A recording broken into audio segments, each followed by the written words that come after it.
Hello world, hello guys. It is Adela. This is the Thinking About Me podcast. Welcome to the Thinking About Me podcast. Think a new way to think about mental health. And it's all about conversation and education through that conversation. So I'm super excited. Whoa, that was a way better intro than any other intro I've done. I love that. And that's the point. It's the point to get better, to evolve, and to grow, and to understand that you need to. And I love this. It's going to be a cool intro. I need to remember that. So anyway, this is I don't know, our like 8th now. I've done so many of them. I'm so excited to be sharing them, and I can't again wait for all the conversations that we've done, but I'm super excited about this one today. Today I have Mr. Sydd Thompson, and I have a hard time saying THs and things like that, so correct me if I'm wrong on names. Sydd Thompson. He is a stuntman, an actor, a mental health activist. He's also a motivational speaker. So many things, a creator, a builder, so many things in his talents, in his scheme of things. And what I've also realized over him, he's a very loyal and good friend. And when he chooses you to be your loyal friend, and I've noticed that through his interactions. So I watch things. So I'm really, really excited to be here because I have a confession to make to him that might throw him off a little bit. So I'm kind of excited to confess that to him too. But I know. And it's not really good because I had a judgment moment and I don't like it. So that's what we're going to talk about it. So I'm going to introduce you to Sydd Thompson, and he's going to introduce himself a little better than I did. And go ahead and take it over, sir. Who are you? I am, and I actually tried rehearsing this, but rehearsing doesn't work. I am, as she said, an actor, stuntman, writer, father, boyfriend, pet parent. I am an ex-husband. I am an ex-boyfriend. I am a former best friend to someone. I am a disappointment to somebody out there, but we grow through that. I've achieved as much as I have failed, and I have learned as much as I have not learned, I guess, in life. I've learned that all mistakes is a learning experience. So I guess I've learned. I love it. I want to let you know I am getting a little bit of feedback on your thing when you move back and forth. So just so you know, getting a little talk again for me. Check 1, 3. Yeah, that when you talk, it gives a bit like a ruffle. It's probably these headphones. Okay, just so you know. That way, when you hear it back, it's your ruffled headphones. Anywho, okay. I'm cool with it, but you know. But I'm so excited. I'm so glad to have you on today because I wanted to share with you something. When I saw you from a couple, like before I met you, when I saw you through posts or social media and things like that, I had a very different impression of you. And I love when I'm completely 100% wrong about a human being, because then that makes me have to be like, here I am. I have to be wrong about a human being, and I have to accept that. And I was. And I needed to know what it was about you that made me judge you in the way that I judged you. And you and I just had a little pre-talk before this, when you realized that there's emotional trauma that you didn't deal with, there's things that you associate that you didn't deal with, and you can associate those things with a human being, and that's what I did with you. So your very strength, your very manpower that you do exude was something that my whole life has been control for me in my life, and it's been very not good, obviously. So when I had through those images, you pushed something emotionally out of me just because like you fit all of those things that I feared so much. And so my judgment of you is that I'm not going to like him because he's going to be a shallow prick, to be honest, because that's me. So let's be real. So I was like, oh my God, like I don't ever see us having a conversation, being in any kind of relationship, any kind of thing, because like that's who he is, right? And I said that, I caught myself right after I said it. I was like, really, Adela? I was like, have you ever met him? And I'm like, well, okay, fine. But again, acknowledging that I had that first full thought and that first full reaction, impression, and that if I hadn't caught myself, that's what I would have led with, because that's what it was. And again, my whole journey has been to catch my thoughts, to catch the narrative that has been fed to me and question it, and then see if it works for me or doesn't work for me or the world around me, and then produce a new narrative. And when that moment happened, I was like, holy crap, like Adela, like you're thinking of this in terms of your father, in terms of your uncle, in terms of the best friends, the people, like all these males around you that just because you love him and all these things doesn't mean they were good influences. And so you're associating this one human, just like you've associated so many of them. That's a pattern. Okay, let's stop it. So I did. And so that was my first impression of you. So when we met at the event of Change the Business Depression, when we met, I was like, you had such a wall about you that I was like, ooh, he's a softie. Because your wall wasn't a wall that like, your wall wasn't the tough guy wall that's on social media, that's in the films you've done, that's in the characters you portrayed, or in what, like, it is not. And I literally in that moment was like, oh, I want to punch that wall. Like, man, that's gonna be awesome, because that's a challenge for me then, because now I was wrong. And I was like, I want to be able to tell him I was wrong. I cannot wait to punch that wall and be like, hey, sir, I was so wrong about you. Just want to let you know. You can put that wall down. Like, I'm not as crazy as I think, and I'm not as judgmental as I seem. But it is something that I do. I am very, very much about open and talking about it. And that's something I wanted to start with and talk to you about, because I think it's important, like, to definitely catch and recognize when you've been wrong about a human being. And that was completely my thing. And so I love that you're a big teddy bear on the inside. Like, your heart shines beyond, like, it's just so big and so beautiful. It brings so much joy to me that, like, I can't believe that had I stayed with a thought process that I've been trained to think, I would have missed out on that. Like, I would have missed out on getting to know this opportunity and this human. And then I would have missed out on having you on my projects and the things that we're doing. And then here and this next thing, like, I would have missed out on so much had I not listened. So yes, I wanted to apologize to you with that and tell you that story and let you know, thank you so much for proving me wrong. And then give me your thoughts on that, because I think, like, Well, I was I can honestly, you are not the first at all. But I will say that the person that you felt that I was at one point in time, I was that person. When I lived in Georgia, which is one of the main reasons I got out of Georgia, just the negativity and the buildup. But I had some friends there. You know, you've got those friends that they'll call you out on your BS. They'll call you out. But then you've got those friends that lift you on such a high pedestal that you feel emotionally that you have to live up to that, what they claim you are. And, you know, I had a big circle in Georgia, and I had someone like, oh, Syd's like the leader of the pack. He's like the alpha. He's like this. So you hear that enough. And so I became that. You know, people looked up to me. People came to me for advice. People, pretty much what people do now, except I took it to a different direction then.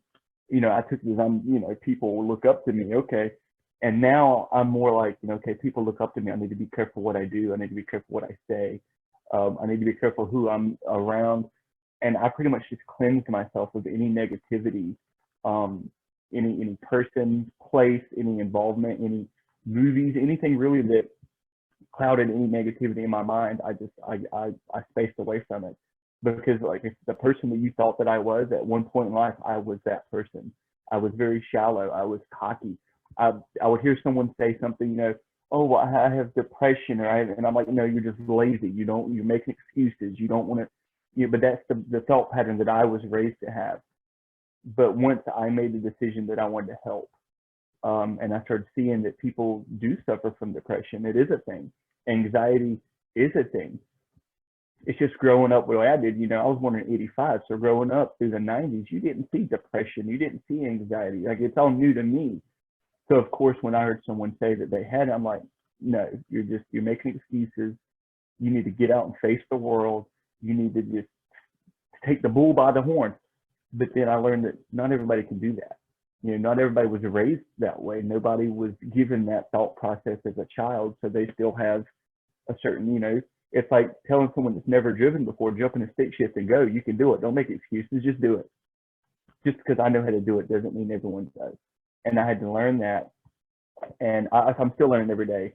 I think as I've talked to you about it, I've never had a problem with anybody, with the LGBTQ and stuff. But my 13-year-old daughter came out to me. And I always wondered growing up, if my child ever did something like that, how I would react or how I would think. And well, you met my daughter at the event. She was such a girly girl. And now she's like, Dad, I don't like boys. I like girls. Like, she cut her hair. She wants to be called Elliot. You know, she came and told me all this, and I was just like, baby, I'm so proud of you. You know, and then as soon as I said it, I was like, okay, I accept it. You know, I was like, I'm so proud of you. You were brave enough. You came to me. You know, you had a choice between me and your mom's the softie and I'm me, but you came to me, you know? So I just gave her a hug. I said, I support you 100%. If this is a decision you want to make, I got you. I said, if 6 months, a year down the road, you want to change your mind, that's fine. You're human. You're allowed to do that. If you find a boy that you fall in love with, fine. I got you. You know, you let daddy know if I need to call you Madison or if I need to call you Elliot, because I don't want to offend you. She said, well, you're my dad. You can call me Madison. I said, okay. I said, well, if that's what you want, then, but, you know, 10, 15 years ago, I'm not sure if I would have accepted that. You know, just the mindset that we're placed in. And like you were talking about, you know, loyalty to friends and stuff, I think it has a lot to do with, they say you are what you surround yourself with. And I think that was it. I had all these friends that looked up to me and they put me on this high pedestal that, you know, that's where I wanted to be. It felt good. Mm-hmm. But when I came down to Jacksonville, I rechecked myself, and I had a really, really, really dear friend. He's still here in Jacksonville. That he took me on a mental day, I guess you could say. Just he and I and my brother. We went to the beach and we spent the entire day at the beach. And I think all of my negativity, all my hatred towards my parents, and my anger towards my older brother, and just all that, I let it all just wash away at the beach that day. And I think that day redefined who Sydd Thompson was going to be in Jacksonville. Your rebirth. And I've done really well since then. If I hear someone say that they have anxiety or depression, I've gone through it myself now, and I've researched enough that I'm okay, well, let's talk about it. What do you think's triggering this? What do you think's causing it? Is it someone you're around constantly? Is it work? If it is work, find another job. You're young, you know, there's a lot of opportunities out there. If it's a friend or someone, then maybe you need to reevaluate that friendship, because if they can't respect you enough, that they know this is triggering you, but they keep doing it, then they're not a friend. They're keeping you around to keep their ego. That's all that it is, because if they don't care about you, then they obviously don't care about that friendship. Gosh, you hit it right on the point, that ego and all these things, which is something that I know from the beginning of my time. That's been something I've been really trying to make sure that I have an ego. I know that, like, I have an ego. Man, that ego you talk about too, like pedestal where you had somebody pop me down real quick too. So we both have those paths in there, but I love what you said about the beach and having a mental health day, because that's what I started too with mental health days. Like, I'm taking a day to go wash away, to go bury in the woods, to go find my escape, to go climb a mountain. Like, those are the moments that you can associate with your life and be like, well, if I can overcome this by myself, like, let's go. Like, even though it's just a flower of fields, like, that's an emotional overcome. You got to come. Those flowers are pretty, and you got to cry at those pretty flowers, and you got to, whatever happens, but we don't want to, because we're so like, and holding it back. And so I truly appreciate where you've come from to where you are right now. And like I said, this is what it's all about. We don't fix anything unless we talk about it, and we don't fix anything overnight. Like, Rome fell overnight, but that Trojan horse or whatever it is that made everything fall, like, it took years to build, right? And it took thousands of people. It took so much planning. It took so many PDF files. Okay, so, like, let's be real, but they executed it, right? And then when they did, they executed in such a good way that it took, you know, it could take anything down. So, like, when you think about it and apply to, like, any of your decisions, you don't think about the execution of your decision. Like, you can take down a whole life with your actions, with your words, with your thoughts, with your, like, you could take down a whole life. That's powerful. And when we don't recognize and we allow the ego to be there, like, that's what ego does. Ego takes. Ego is just like, it's mine. Whatever I have to sacrifice, whatever I have to do, it's me. Versus, and the more people you put under you, the bigger that ego gets. Gosh, and the bigger you have to be checked, versus that conscious, like, decision to be checked and being like, y'all, feed me back some information, let me know what the hell I'm doing. And if they're like, Adela, sit your ass down because you need to sit your, okay, sir, like, maybe you know what you're doing. Maybe I just need to sit my ass down for a minute. I'm like, okay, sir, got you, fine. But if we don't allow that and we go ego, then it's that, And it's that fight, and it's that violence, and it's that aggression, and it's all that, and not understanding that it's triggered by the trauma, by things in our own life that we don't want to face in any shape or form because it's here. And that's what I've realized about mental health. Like mental health, yes, we can fix the mind. The mind is so easy to fix. Honestly, the mind really is so easy to fix. If you make a decision, you make a choice, it is so easy. You can fix it overnight. And like that's easy. I know that sounds blasphemy, but it is ridiculously that's how easy it is. Because when people make a decision, they either stick to it or don't. Like so The hardest part is making that decision. But right. once you Once make you're the like decision, right, it's history, exactly. And that's when your life can change overnight. But the emotional aspect, like that buildup, the thing we never want to talk about, this thing that holds us together, like the bottom part of our roots and everything, and then this here, then this, like if this is not here, this, like what it and we've been so out of place about that. And I was just talking to somebody yesterday too. We have all the structures in this life to like succeed as society, right? Like we can succeed. We have the resources to succeed. We can create life. We can maintain. We can literally go and live off space if we wanted to. Like we could do that. So we have the ability to sustain ourselves physically and like mentally, emotionally. We haven't even tapped into how to have a conversation, let alone how to preserve and like how to put a conscious emotional like thing into a thing and create like, oh my God, I know Elon Musk is trying to do that, but like, geez, like we haven't even thought about that. And so like when you think about that, what's been missing from the mental health portion of it, emotion, like the emotion, because that's what I, fuels all these decisions and fuels you to be the ego or the conscious thinker. I didn't It's so realize that until last night. Like I was telling you, I did not realize it because I'm like, I'm good. Like I'm reading through these questions. I'm like, I'm good. I'm good. Oh yeah, I'm definitely good. Emotionally, all I'm saying, I'm good. I'm good. And then I started thinking, and I was like, no, you gotta turn that off. You gotta stop. You gotta stop. And I just start thinking, and then I start asking myself these questions. You know, we always doubt ourselves, so I start asking these questions and questions of why, and was I, you know, did I not try hard enough at this, or why did this happen, or why is this, and then I'm like, wow. Next thing I know, I'm like writing all this stuff down, and I'm going, why have I never talked about this? Why have I never asked these questions? Why have I never spoke to anyone? Because as we were just talking about before, my rebirth, or the day that I was just talking about was, you know, that day that I was at the beach with my brother and my best friend, that's the last actual day that I spent with my brother. That's the last time that I physically saw him, was the day that all my negativity, that everything went away. So I'm sitting writing these questions last night, and I'm like, you know, we all doubt ourselves. You know, like, was I not there enough? Is the reason he didn't reach out to me was because he knew I was promoting positivity and self-love, and he didn't want to be preached at, and he was afraid that I would preach at him instead of talk to him as a brother? Is that why he didn't call me? Like all these questions, just going, you know, down, doubting myself, just why? And these are emotions that I've just locked away. Like I remember I dated a girl one time, and she literally, she broke up with me because she said I wasn't emotional enough, because I didn't have anger and I didn't have sadness. I literally locked those two emotions away. And the more and more that I tried, and now I realize how dangerous that really was. And so now I'm working on releasing all these emotions that I've locked away for so long. And I can say it's all because of you, like meeting you and realizing that I could unlock those emotions. Because I remember, like, I've never been one to just like openly hug people. But at the event, you and I were talking as we was packing up, and we started talking about my brother. You just dropped everything. And you're like, come here.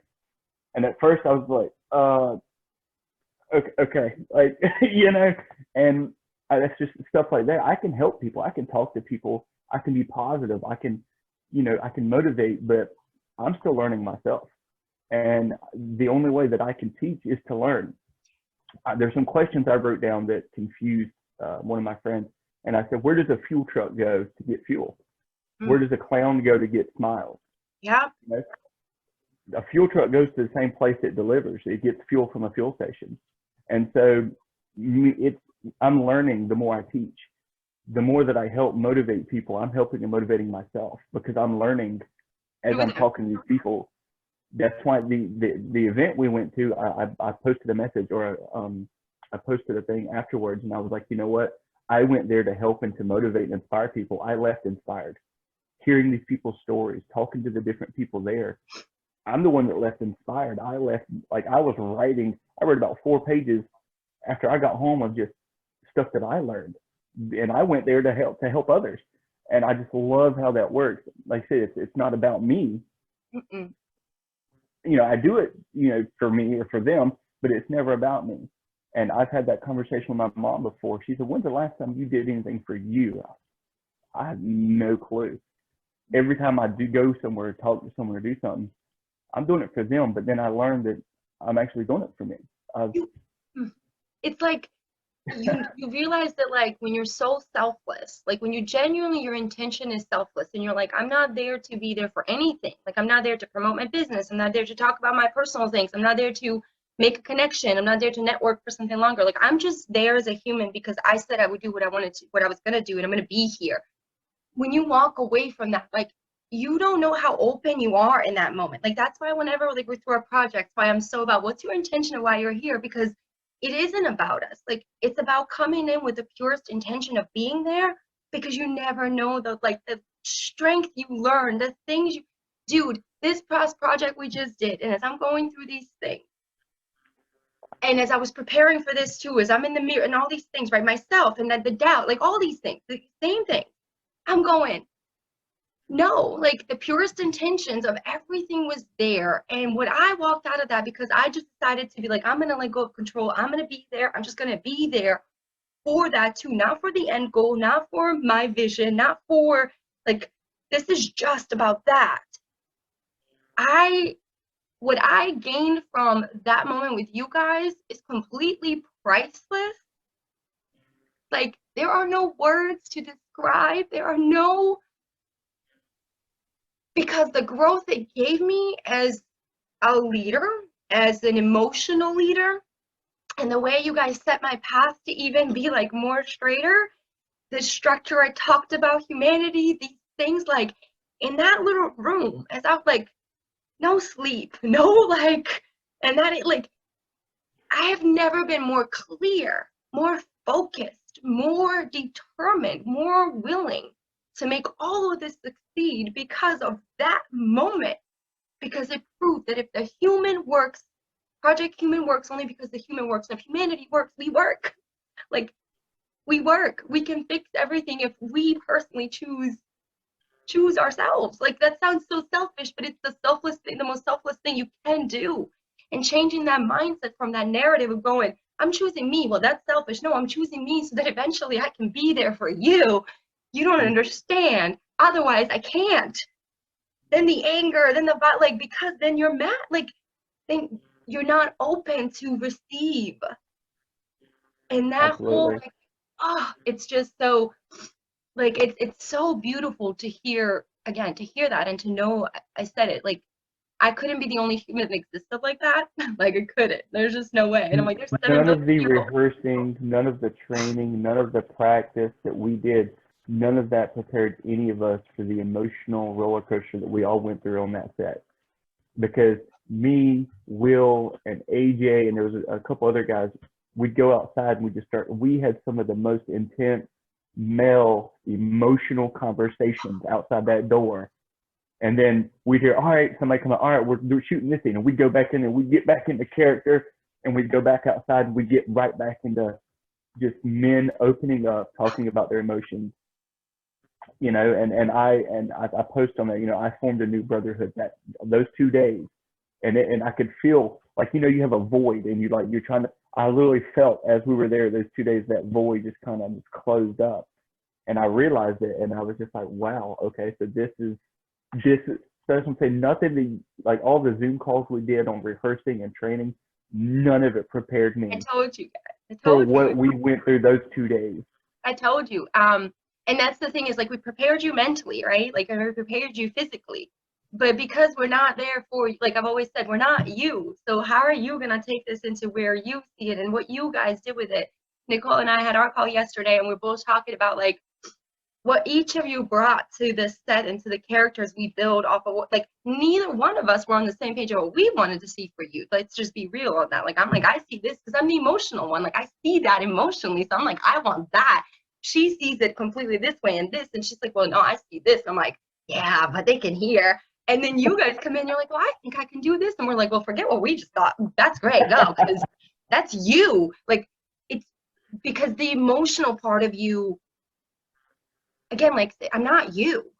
Like, I'm never going to be a man to understand what a man is feeling, thinking, whatever. Not only that, I'm just never going to be you, your eyes. Like, I'm never going to be, whether it's another human being, I am me. And that's all I can speak on, and my process and my emotional thing. Like, mentally and physically, we have proven things that work. If you change your mind this way, we have cognitive behavior therapy, and we have all these like things that give you guides and things, but we don't have this emotional thing that's like, here's a guide of how to like do this. And I figured it out. Like, I did. I figured it's creating. Like, you can't make an emotion be something that it's not. It just is. It's created by the human that's experiencing it.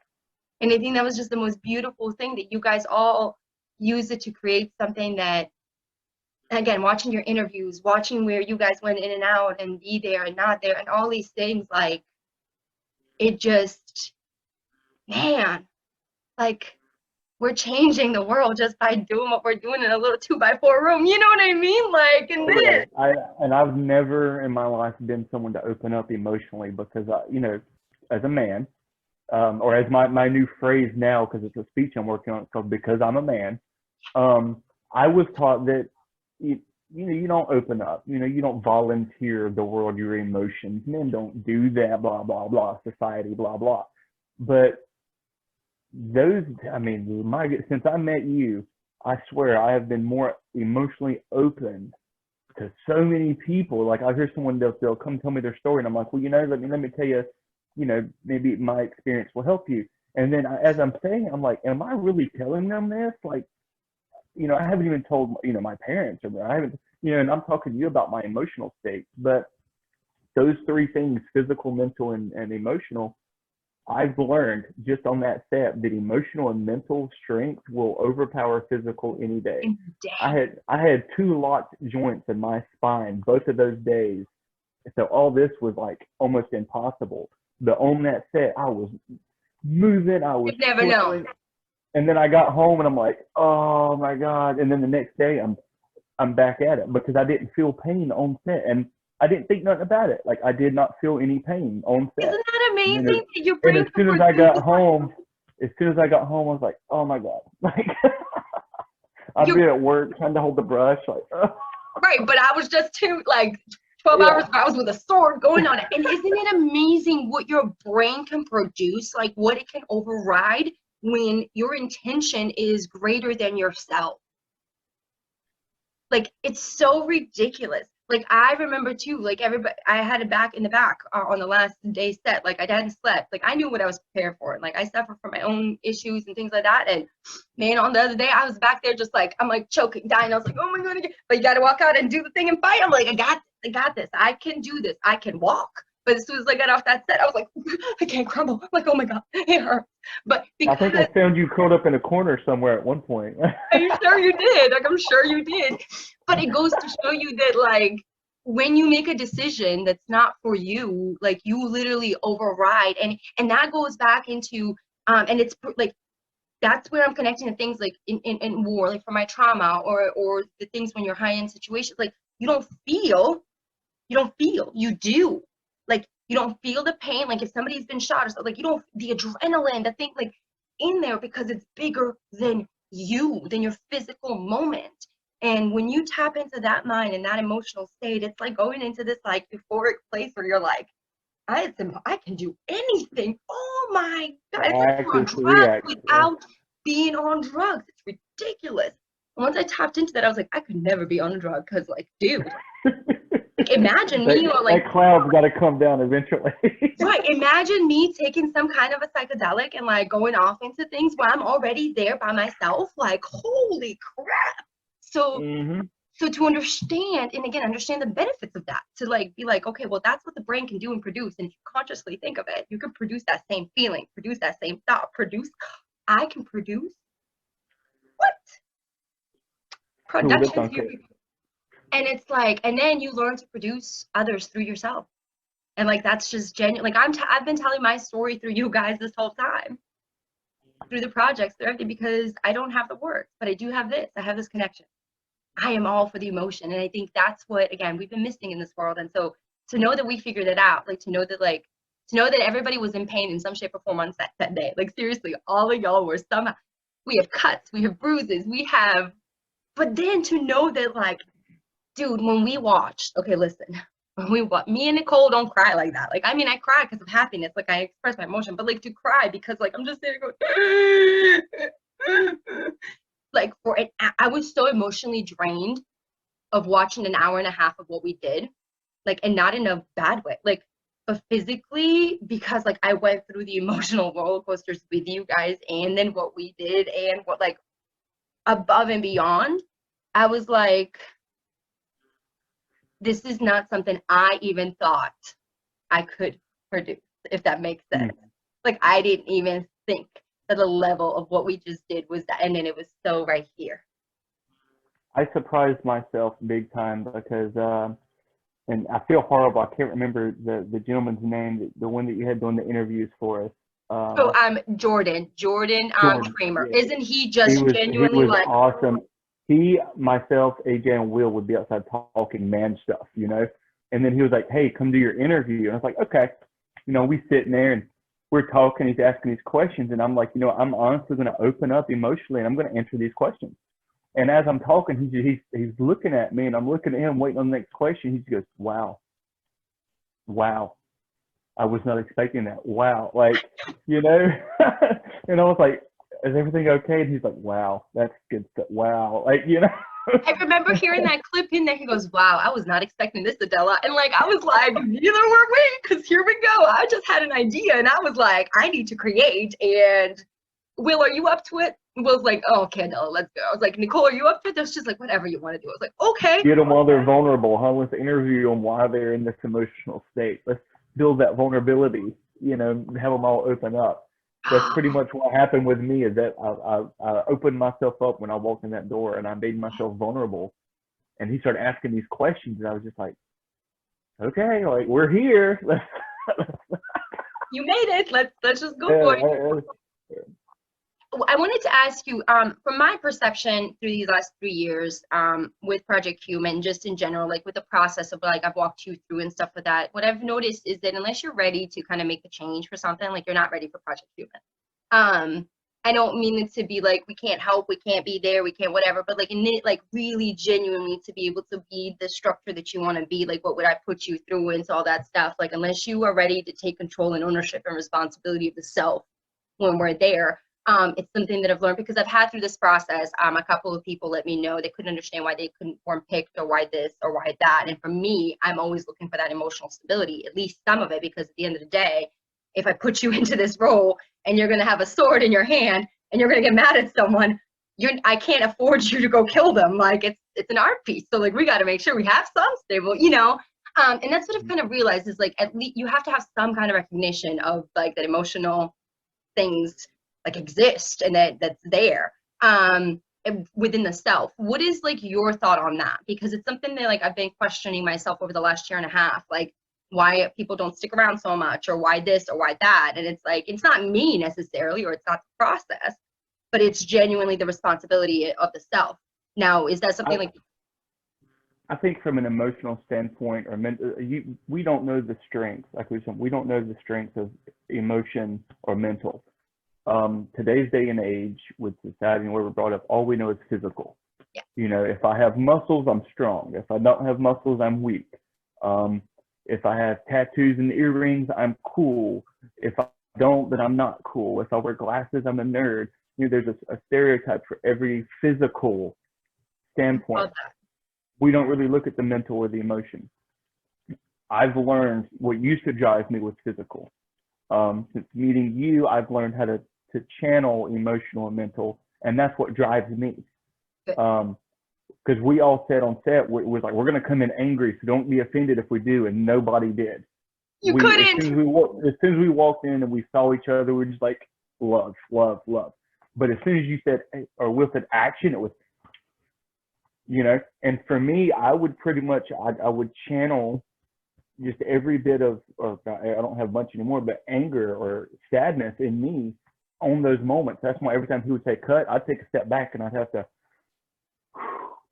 And watch that. Some people, I can't speak for everyone, but for some people, I guess they can channel that emotion or that mental, but they can't handle it. Like it either gets too much, and it gets to a point where they're like, okay, I can't, but I'm glad that I can channel this now because I didn't know I could, but let me go on with my life and see what I can do with it. It's kind of like, like if you're running a soup kitchen and you're giving this food out and stuff, and people are going, they're going to eat. It's okay. They're going to keep coming and coming, but eventually they're going to be like, okay, I'm going to go somewhere else now. They got their full, they got their fill, they got their name out there. Some people, they get their name out there, they got what they wanted, now they're on to the next.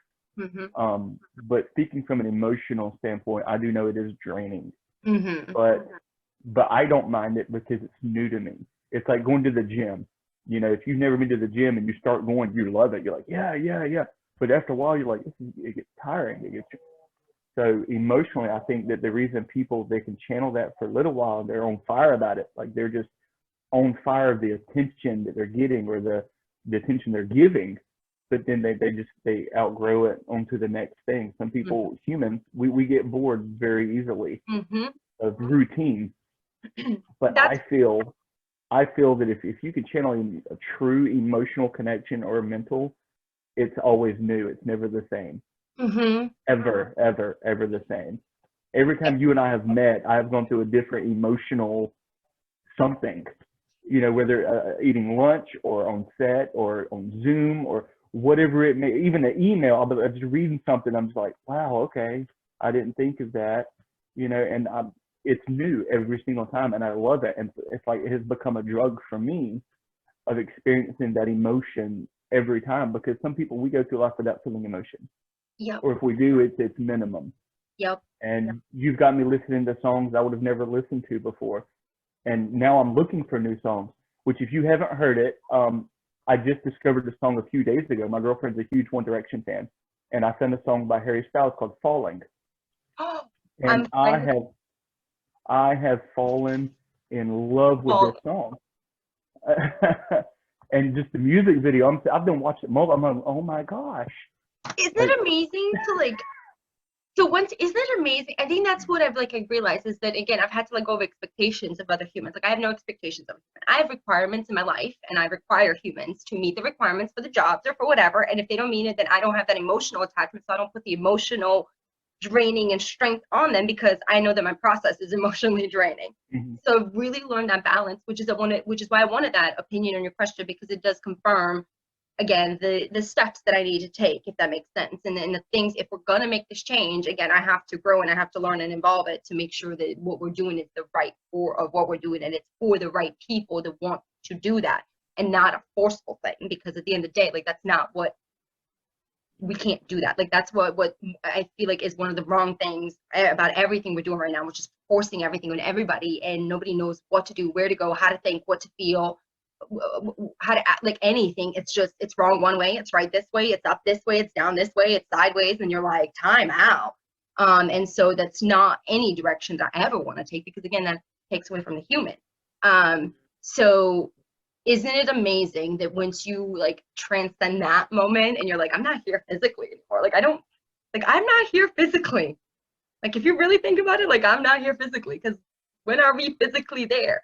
But emotionally and mentally, we are always with someone or with somewhere or in their inspiration. So, and that's what art does. It transcends us to that, I think. And because art is so objective and so expressive in its own, whatever you want art to be is art. It's just that beautiful. Whatever you choose that to be the division for you, it's art. Nobody can judge that. And if they do, well, it's their opinion. They're right to their opinion, but it's your art, your life. And then how music and how looking at things that you would have never thought to in colors and expressions, and you're like, I have to evaluate that for just a second. How it makes you think rather than just watch and go, oh, that was good. Your critical thinking, I think, evolves so much when you start moving through the process of the physical action and into the mental and emotional reaction state of life. It's definitely become like a drug, to where you want that you want to feel that feeling.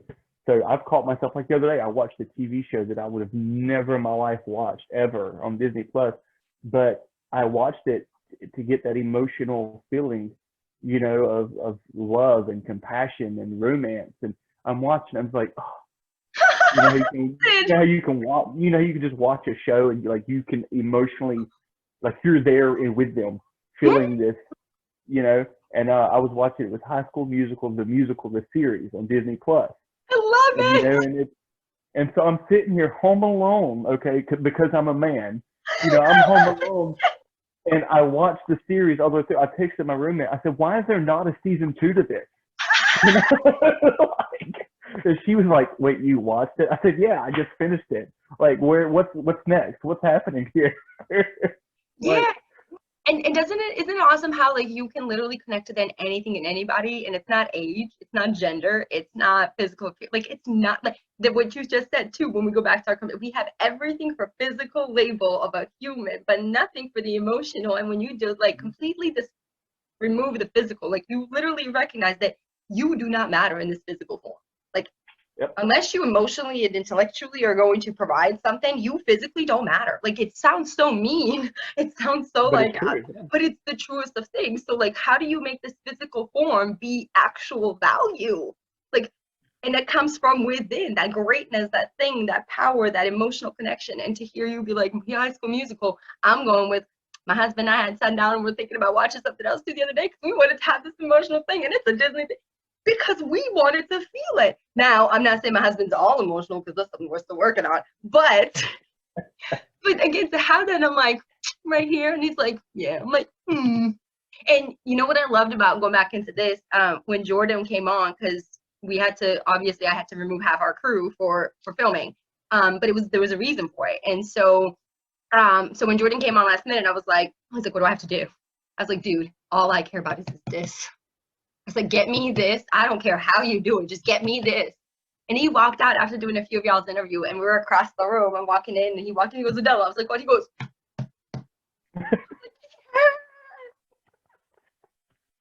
So the fact that we can do that again through a Disney show or through like it does, that goes to show you that you can connect to a human being if you choose to remove your physical self and say, I don't matter.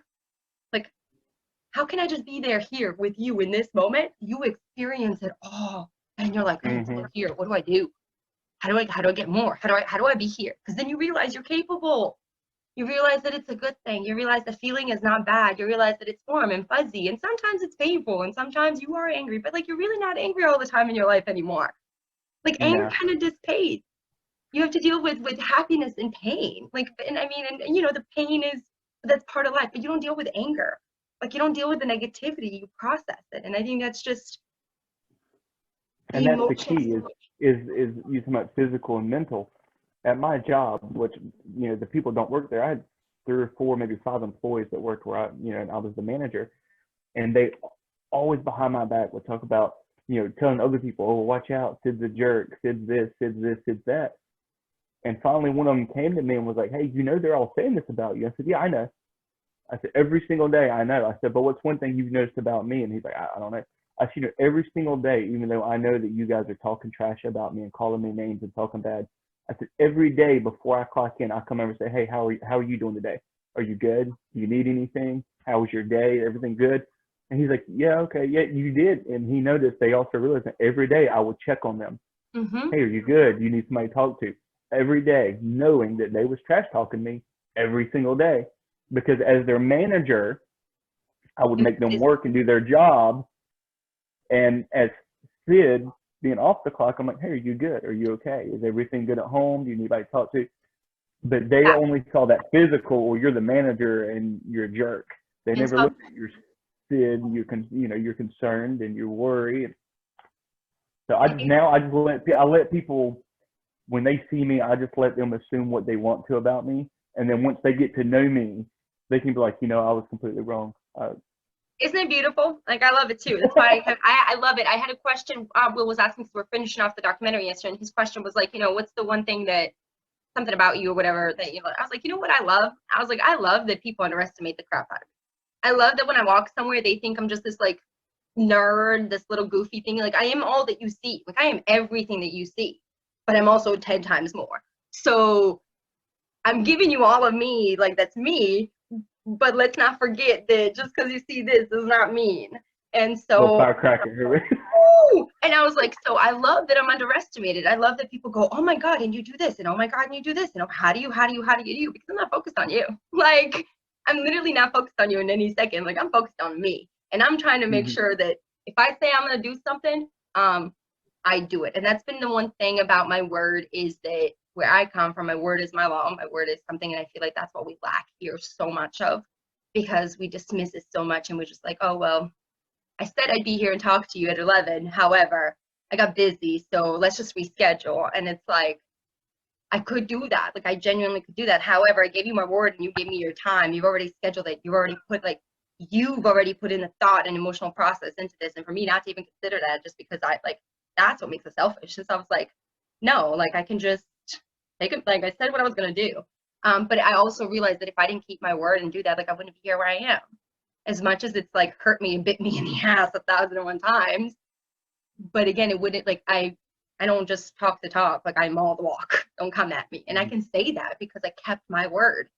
What I did learn through Checkmate was that I had been slowly keeping my word to myself. But Checkmate taught me that like that's the number one person I need to keep my word to. And so it was so beautiful to learn that lesson the hard way, because like I had to keep my word to myself during that time.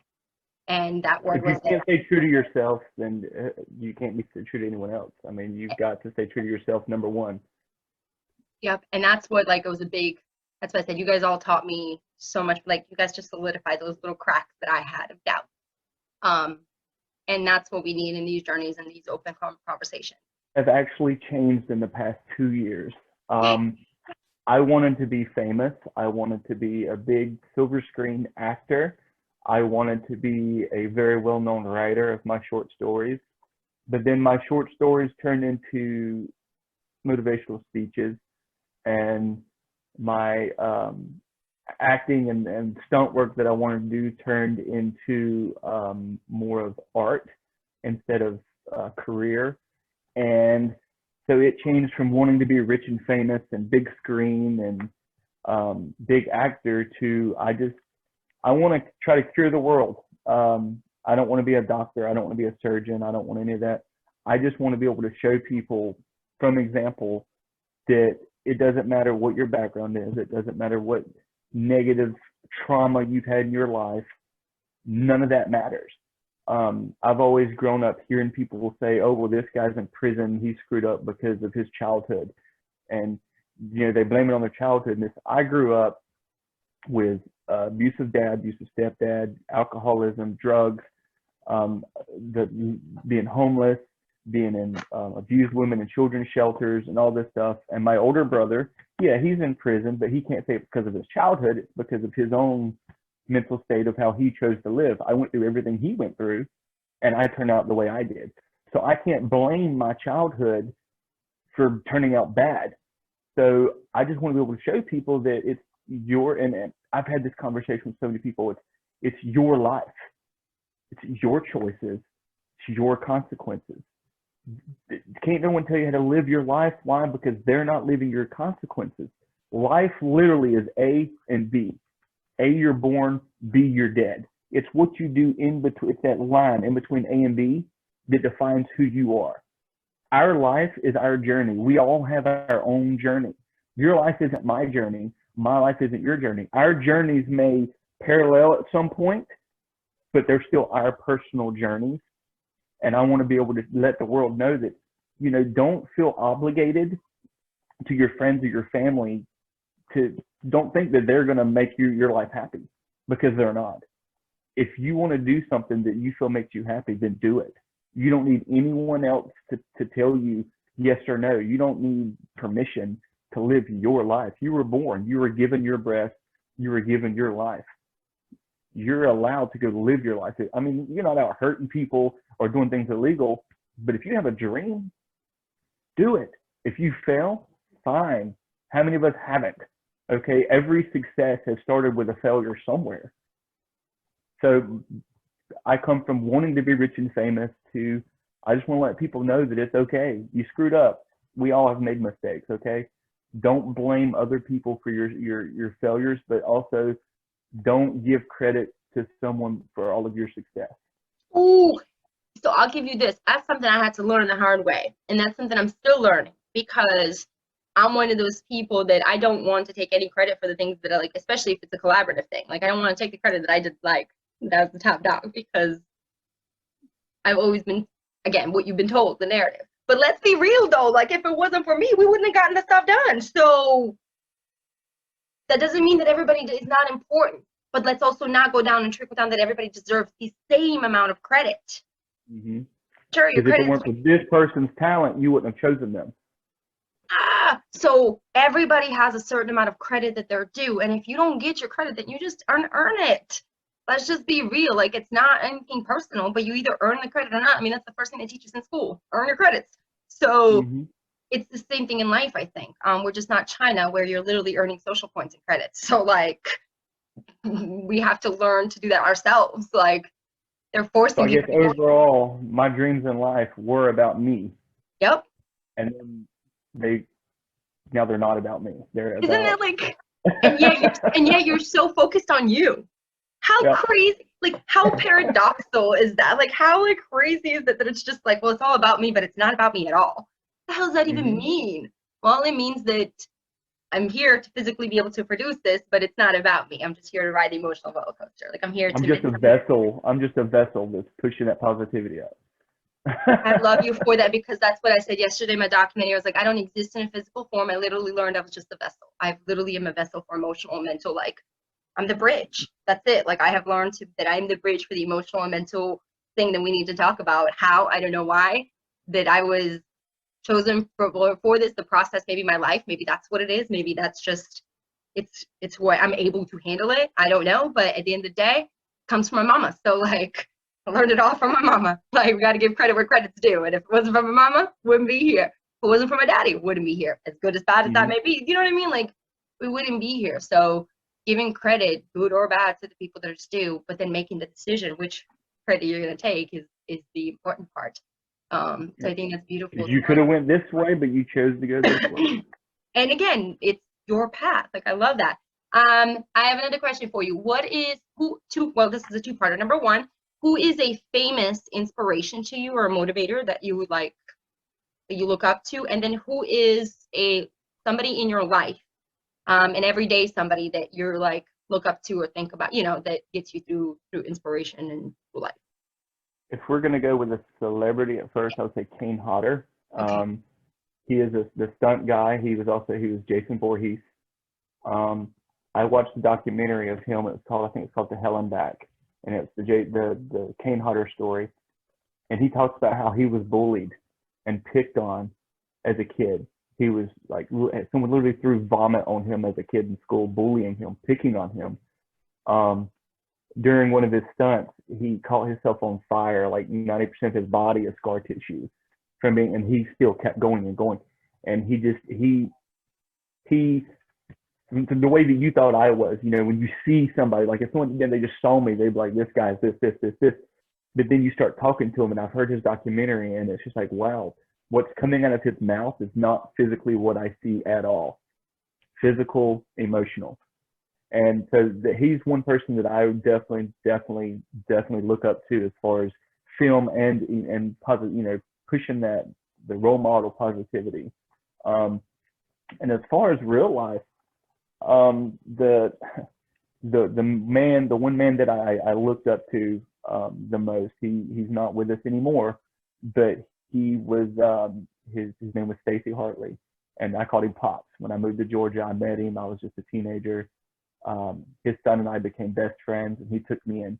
He took a lot of us in, as lost boys as we called ourselves, but he took me in, and he taught me what it was to be a man, how to treat women, how to get a job, how to keep a job, how to act morally. He taught me a lot. He had one son. He only had one son, physically, birth-wise, he had one child. And he took all of us in us boys, and we were a brotherhood. We were there were I think three main ones all the time. It was the three of us. That was me, Taylor, and Matt. And Taylor was his only son, and then there was me and Matt. And the three of us, we were inseparable. We were brothers. We were, blood had nothing to do with it. We actually had a saying called mud and blood. And it's like saying through thick and thin, but it's like mud and blood. And we would say, one would say mud and blood, and the other one would be like, well, it may not be ours, but mud and blood, saying that we may not share the same blood, but what we had was thicker than that, was better than that, and we would crawl through mud and blood to help one another, and that was just the thing that we had. And then we brought in another close friend of ours, Caleb, who was very motivational and inspirational to me. He's the one I was talking about earlier that took me to the beach with me and Matt, and we went to the beach, and all my negativity just got washed away. And he lives here in Jacksonville, and then it was him. It was it was mud and blood, and now it's just me and him. We lost Matt, and Taylor. He went his own separate way in life, and so now it's just me and Caleb. But Pops, I'd say, would be the one man I can honestly say that I looked up to the most, that taught me the most in life on how to be a gentleman, how to be not how to be a man, how to be a gentleman, how to how to treat people. I love that. Oh, I know. I got a little bit in there too. I know. My contacts is scratching my eye. We're just that's what we're gonna call it. I'm just gonna call it a booger right here. It's just better than a tear. It's just better. I love that. So, and one other question that I had, and then I just make sure I ask all my questions now that I'm all like, oh, yeah, no, I got those. Okay, how did you? Oh yeah. My other question to you now is now back to the portion of me. So we did all about you. I wanted to ask you a question about me. Since you've met me, what has been the biggest change or growth you've seen in me? When I physically met you, because Casey always talked about you, always talked about it. I had no clue who you were. I seen your post of the parachute. What was it? Parachute Goddess Project. Goddess. I seen that.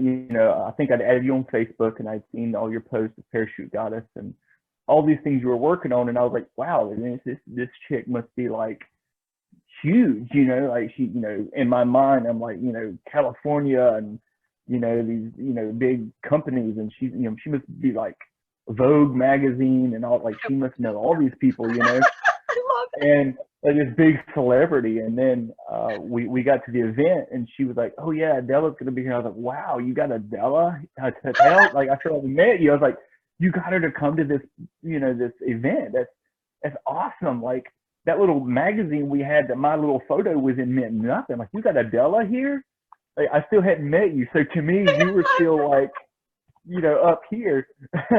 And then I get there, and you're snapping pictures of people, and you wearing a Power Rangers beanie and all this. And I'm like, that's her? Like, I was like, I want to go speak to her. Like, and then I see you talking to my daughter. I was like, baby, do you know who that was? Like, she's like, no. It's like, in my mind, you were still like, yeah. And so I guess we both had that assumption about one another, because when I met you and was talking about my brother and stuff like that, and you just gave me a hug, and I'm like, oh my God, Adele Hittel's hugging me. Like, I was like fangirling, but like in my mind, you were one person, and I met you, and just you've unlocked so much in me that in my mind, I'm, and hearing your story, I'm like, man, this woman has been literally to hell and back. And yet she's still compassionate, and she's still passionate and compassionate, and she's loyal to people. This whole list of things about you that just blows my mind for someone that has gone through the trenches of hell that you've experienced. But you're like, you know what? All that is why I'm doing this. And so I guess from meeting you, I just seen, model photographer Adela, to running the film set and meeting you for lunch and talking, and actually seeing the compassion that just, what's the word, it oozes out of this vessel, this beautiful vessel of Adela. And it's just, I wouldn't say, I guess I don't have an answer for the particular question of how much you've changed or grown, because I'm still learning every time I see you or speak to you. I'm still learning more. So I don't really know, like, I'm still blown away by Adela Hotel, the celebrity photographer, model, clothes designer, film director, writer, and then y'all meet me and y'all producer, like, et cetera, et cetera, et cetera. Like, if I had a hashtag for you, it literally would be hashtag et cetera. I love it. I'm a hashtag et cetera. It's the best thing ever. Because it's endless. It's really the emotional level that you have gotten me to is, I've lost friendships and relationships and stuff in my life because I lacked that emotion that you unlocked by giving me a hug, not even, really knowing who I was at the Evita Institute. It's like when you hugged me that you like took a key and said, and it's just like just the shell, like you just busted open, and I thank you for that. So I guess we're kind of growing together. We are. I do like what you I have been loving to hear y'all's impression of me for the first time, because it's really funny, because all of you guys seem to have, again, we talk about that pedestal, right? So like all of you have me on this pedestal that's like up here, and I'm going like, y'all, have you met me? And it's like, then you meet me and y'all like, she's the biggest like nerd in the world, and like I can hang with that chick, like, okay. But but it is also understanding, again, and that's where I've loved learning, that is understanding the perception you can give to humans based off of the actions you're doing and who you are. And so I always wanted to ensure that my perception, what you guys did perceive me, is like, I want to be that big, like I want to be larger than life, but I'm just never going to change who I am here to be that, because right. I'm a girl in a beanie and my 2 different pairs of socks and like trying to find my headphones. Like, that's me. And I'm not going to change that. I'll put on what I need to put on, but I'm not going to change that core, which has been the thing that everybody's been wanting me to change to succeed. And so to know that I've been able to perceive you guys that perception, and then you still meet me and you're like, this chick, like, for real? Okay. Yeah. Don't change. I remember even my daughter at the event, she was like, I want to learn how to do this, and I want to be like her. Like, that's the first time I've heard my daughter say, I want to be like this person. And I think I told you that after. She's like, I want to work with her. I want to learn how to model. I want to learn how to do this and this and this and this. I'm like, wow, okay, got it. And now she has green hair, and she shaved her head, and she let her hair grow out. And I'm just like, okay, like, you're on the right path. I love that, because I'll take me back really quick. When I was 18 years old, and I had that, I was, well, maybe even no, I was 16, gosh. And I was suffering from anorexia and bulimia. And I was really skinny, and I was all into the heels. When you talk about that bougie bitch, you talk about like that other perception of Adela that you would, yes, absolutely. Like, I can be there any day. So, but I lived that. And I had put on this pony, and I had like blonde hair, put on this ponytail, this long thing, and I had to go into the movies. Okay. And like I do anywhere else, it's just not with that okay anymore. Okay. So I walked in, and I was with my friend, and this little girl, she turned around and looked at me, and I remember hearing her tell her mom, she's like, I want to be just like her. She's just like a Barbie doll. And that crushed me. Like, that moment crushed me forever. Like, I said, I never want to be that inspirational human, because they didn't know what it took to be that perception. They felt physical. It was such a lie. Like, that little 8-year-old girl, probably, like, whatever, like, she has no idea the impact she changed my, like, it's taken me a decade to fully comprehend it and like absorb it and understand it. But, and then to hear you say your daughter, like, that to me fills me with so much joy compared to the devastation it filled me, then, because that's a lie versus that's a possibility of truth. Like, And as long as I stay true to myself, like that is still going to be a possibility of truth. And that's just what it is. She absolutely fell in love with your art, your idea of art, your art photography. What she called it art photography, and she just loved that because she loves stuff like that. She doesn't like normal. She's like her dad. We don't like normal, and she just saw how you like had people like throwing the tassel or whatever up and taking pictures and the way people was dressing and she just like that day that's when she made the decision. This is what I want to be. This is how I want to be. She's asked me for a camera for Christmas. She wants this. She wants that. So I told her, I said, well, darling, when you get moved down here or up here from where I said, you get moved up here, you turn 16, I will hand you over. So, one of the greatest things about, like I said, Project Human and the things that we do, it always goes back to our children. And if my son can't approve the things or be a part of what I do in the narrative I'm in, like he's the reason, he's the one who made sure Shelby was going to be the king for the other side. Like he was the one. He actually was the one who chose you to be a part of it. So like he was there through someone, like he watched some of the castings back, and like he's the first person to show my project too. My husband's the last. He's the first because he's going to be the most honest in a compassionate way. My husband's just going to be honest in a blunt way. So I like both, but there's things we need. But if our children can't be a part of what we're doing, what are we doing it for? Oh yeah, because I know from seeing what you posted on our chat and stuff, like I keep telling myself, because my daughter is my biggest fan.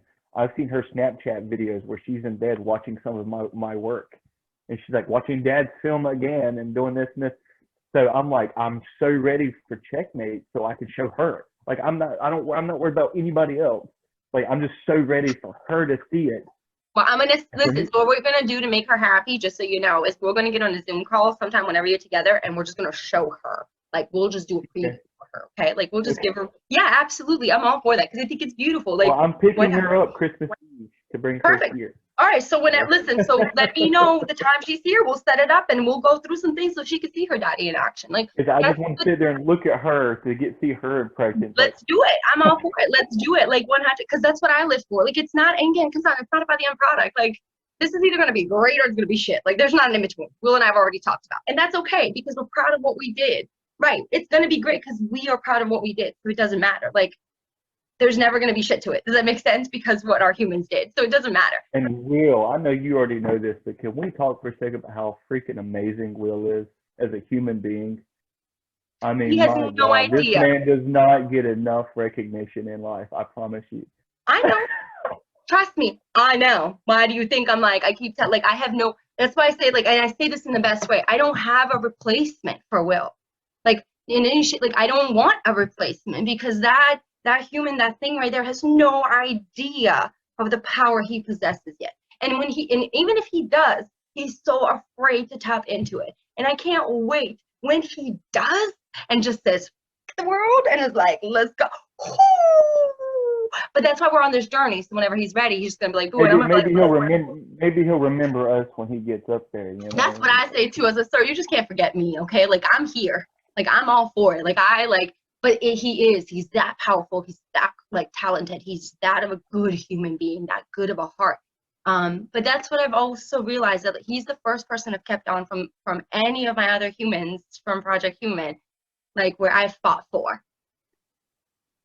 Because his intention. And he also has an amazing partner and support system as his wife. I took some pictures of them together and sent it to them as they were looking at the camera. And they're like giving a high five, and she was just like, isn't it awesome? So you know that story, right? I'm only going to brag just a little bit because, like, I introduced them. Oh, really? So I told Will he needed to come to a BTS shoot with me because I needed a BTS videographer. I didn't need anything. I was just doing makeup. Like, he's like, Adela, what the hell you need me for here? I was like, oh, of course I need you. And so he was sitting there doing nothing. And so I called Will over and I was like, hey, so you should meet this person. And they met, and then boom, boom. But I knew the two souls were just meant to be. Like, those are two souls, two of the most beautiful souls ever. Like, you can't not. So I was like, if they don't meet now and I'm here, like, what's the point? So I have a saying now, and I'm only taking credit just because this is going to, like, be really funny for him. Will owes me for life because I got him a wife. Yeah. Well, they're so humbling because, like when meeting you, like, I had this image of you, right? Well, I already had this image of Will and Ashley. So I was like, oh my God, I get to work with these names, these big, they're in LA and this, and we get there and, of course things happen, and I hurt my fingers. So Ashley's sitting working on my fingers, right? And she's like, I just want to let you know how awesome it is to work with you and, to meet you. And I'm going, this me? No. It's the other way around. Like, I'm honored to be on the same set as like her and Will. And she's sitting there complimenting me, you know what I mean? And Will's like, oh, it's so good to finally work with you. I'm like, no. It's the other way around. Like, That's why I'm just this little guy on the anthill, you know what I mean?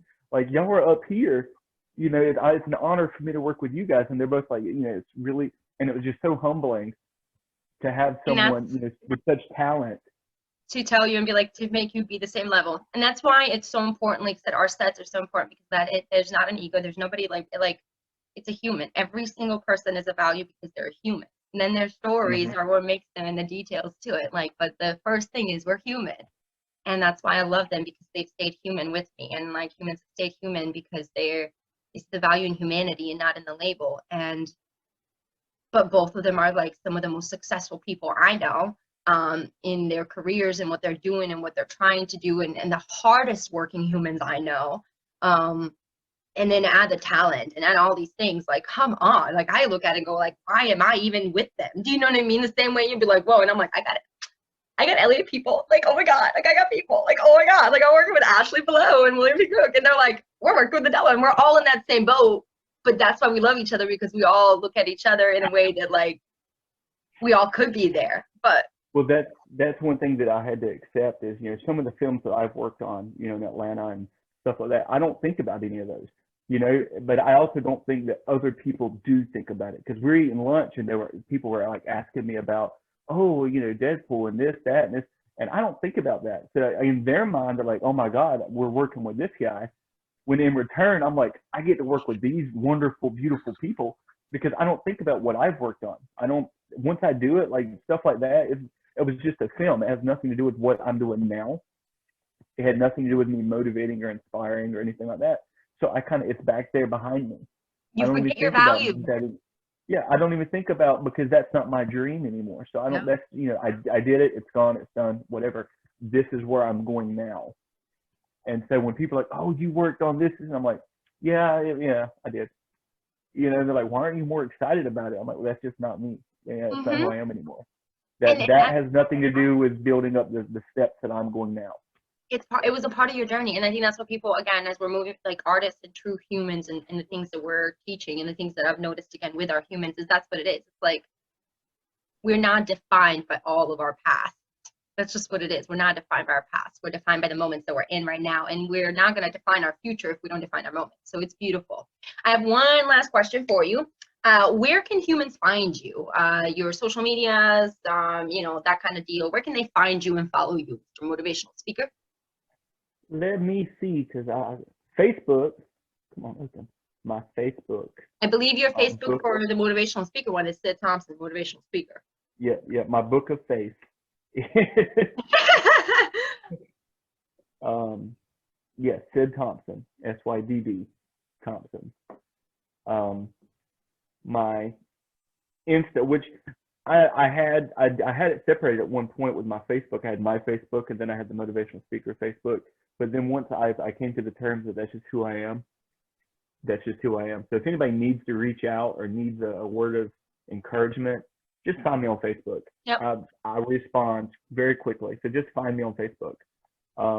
My Instagram is Thompson Sydd, one word.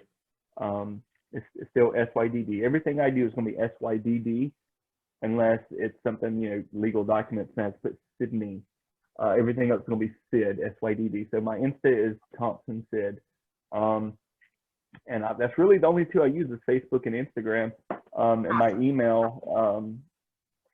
And if I get close enough to you, after contact talking, I might give up my phone number, but that, It's a little personal, guys. Okay, you can find me. I don't need a 3 a.m. I don't need a 3 a.m. phone call because you're having an anxiety attack. Welcome to my world, dude.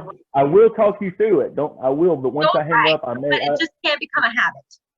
Yeah, once I hang up, I'm like, oh my Mhm. God. Right. I'm not gonna think about you again. Like I'm going back to sleep Yeah, because like I so may sorry. need someone to talk to me after I hang up, but I will talk you through it. I know. I love it. That's my thinking too. I love it.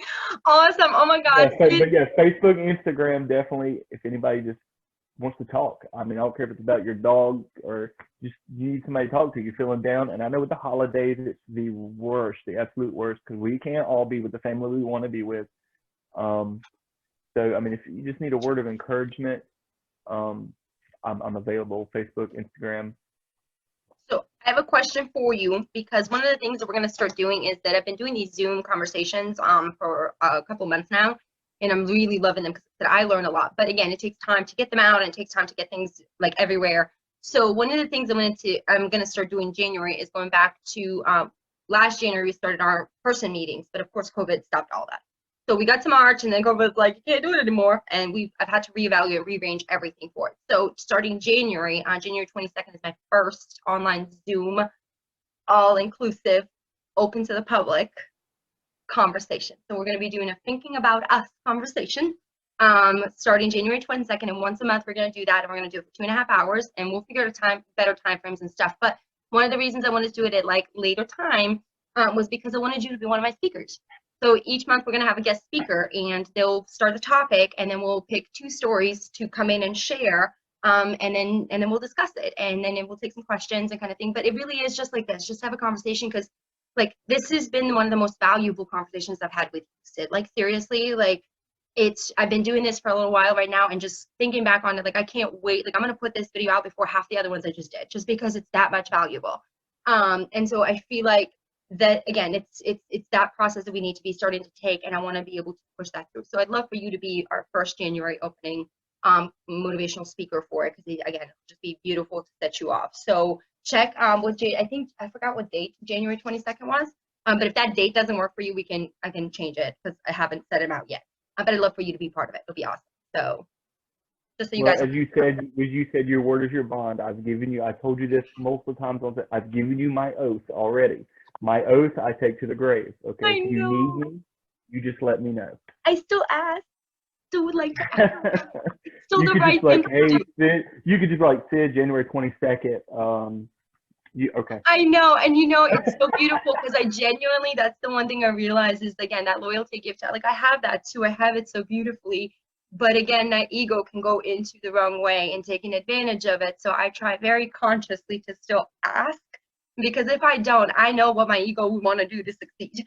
So it's In your mind, you're going, I'm asking, but I'm not really asking. yeah, like I'm not asking, like I'm telling you January 22nd is the day it's going to be. However, let's be respectful and sir, are you available January 22nd? Yeah.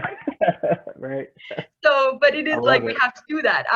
So yes, that's what we're gonna do because I think it'll be important. I want to do that, and it will encourage more people to come together. It'll just be like this. It'll be again a topic and asking a couple questions, because I think again this was so useful and so inspiring, and we get to share this with them and imagine what someone could take and be like, oh my God, I didn't realize there's 3 things, my mind, my body, and soul, like that I could separate. Holy crap!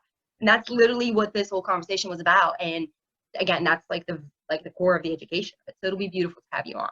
So you guys, that's for the Thinking About Me podcast with Sydd Thompson. So you can find him on all his social media. It's Sydd Thompson on Facebook and on Thompson Sydd on Instagram. And you can find us at think dash it's thinking new way to think about. I never can get my own damn tags right, guys. Like seriously, in my life, like I have so many other things. It's ridiculous. This is like the 8th time I've done this, Sid. But it's think new way to think about mental health on Instagram, and thinking about mental health on all our social medias, and just Project Human Incorporated. I made it complicated because I want you to think. So make sure you think about everything, and really do take this conversation and go through it. And I think this conversation is so valuable. So take a couple of times to listen to it. Visit us on our website at phinc-ing.org. I'm still learning it in sign language. I'll get it at some point.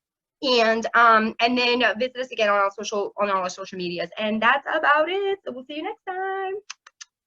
Bye.